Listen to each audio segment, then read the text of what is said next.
दोस्तों, मायावती ने उत्तर प्रदेश में अपनी एक और सूची का ऐलान कर दिया है।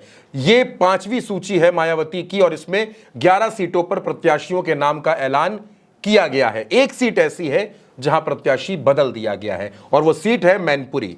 मैनपुरी की सीट पर डिंपल यादव के सामने पहले मायावती ने जो प्रत्याशी उतारे थे गुलशन देव शाक्य, उनका टिकट काटकर अब उनकी जगह पर एक यादव प्रत्याशी को टिकट दिया है और उनका नाम शिव प्रसाद यादव है। यानी मैनपुरी की लड़ाई को मायावती ने बेहद रोचक बना दिया है।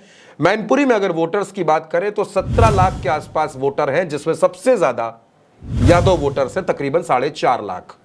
और उसके बाद आते हैं शाक्य बिरादरी के लोग, लेकिन मायावती ने शाक्य का टिकट काटकर यहां पर यादव प्रत्याशी उतार दिया है।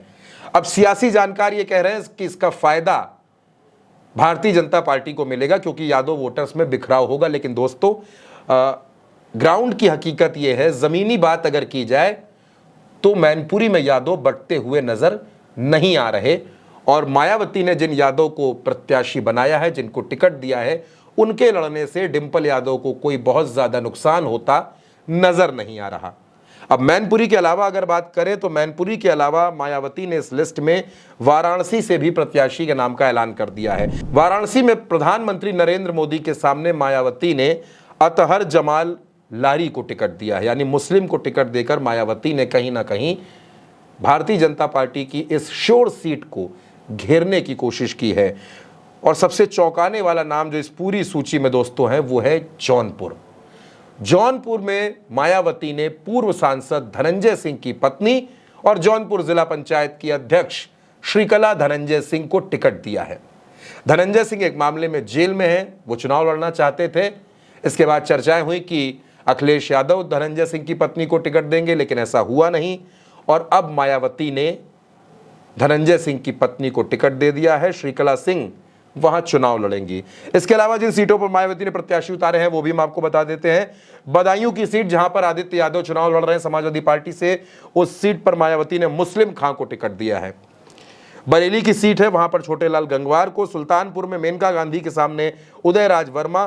फर्रुखाबाद की सीट है, वहां पर क्रांति पांडे। बांदा में मयंक द्विवेदी। डुमरियागंज ख्वाजा शमसुद्दीन। बलिया में जहां पर भाजपा ने नीरज शेखर को टिकट दिया है, सपा ने सनातन पांडे को, वहां पर मायावती ने लल्लन सिंह यादव को टिकट दिया है।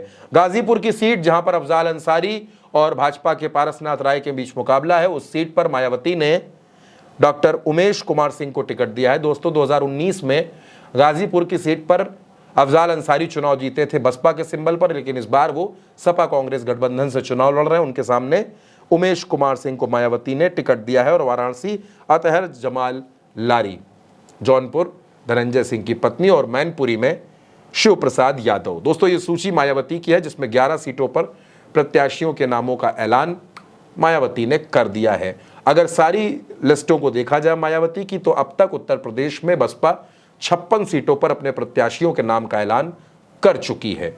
और अब ये एक नई सूची आई है। इस सूची में भी मायावती ने 2 ब्राह्मणों को टिकट दिया है। दोस्तों, अगर उन ब्राह्मणों की आप बात करें तो मयंक द्विवेदी हैं, क्रांति पांडे, ये दो ब्राह्मण प्रत्याशी मायावती ने उतार दिए हैं। यानी मायावती लगातार उत्तर प्रदेश में सोशल इंजीनियरिंग के फॉर्मूले पर ही काम कर रही हैं। कई सीटों पर वो भाजपा का गणित बिगाड़ रही हैं और कई सीटों पर इंडिया गठबंधन के लिए भी थोड़ी बहुत मुश्किलें जरूर बढ़ा रही हैं। लेकिन मायावती, जैसा कि हमने आपको पहले भी बताया कि मायावती उत्तर प्रदेश में अभी तक इस सूची के आने से पहले 13 सीटों पर भारतीय जनता पार्टी की मुश्किलें बढ़ा रही। तो ऐसा ही कुछ इस सूची में है। अगर आप देखिए तो जौनपुर में मायावती ने भारतीय जनता पार्टी को बुरी तरीके से घेर लिया है। दोस्तों, फिलहाल मायावती ने अपने प्रत्याशियों के नामों का ऐलान किया है और इस लिस्ट में 3 सीटें ऐसी हैं जो बेहद हाई प्रोफाइल हैं, जिन पर मायावती ने प्रत्याशियों के नाम का ऐलान कर दिया है। लेकिन दोस्तों, खास बात यह है कि मायावती ने भी अभी तक कैसरगंज की सीट को